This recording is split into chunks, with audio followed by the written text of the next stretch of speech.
I was a laborer at 16 years old for a construction company, small town one named J&K Construction. I stayed with that until I became foreman, uh, and then I started my own company. And September 11th occurred.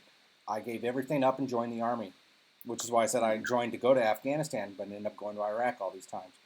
And in the Army, I was in CH-47, helicopter maintainer, and crew chief. So I worked on the twin-bladed Chinook aircrafts.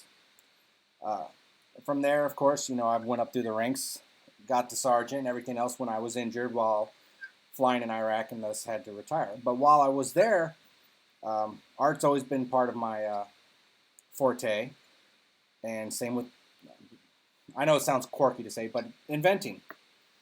I actually have patents on things because I don't know. I always took things apart as a kid, but unlike most kids, I was able to put everything back together again.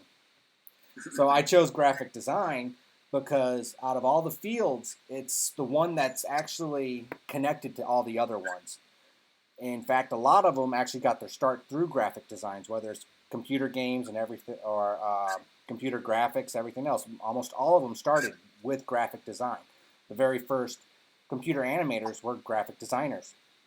Um, of course, yes, there are also just animators too. But I mean, the graphic designers came in. You had graphic designers who actually created the first animations, things like that. So I just figured this was just another step in my career. For my PPP, I just put the fact because my wife, because I make cartoons too, and so for right now, I was just wanting to make educational cartoons for my kids.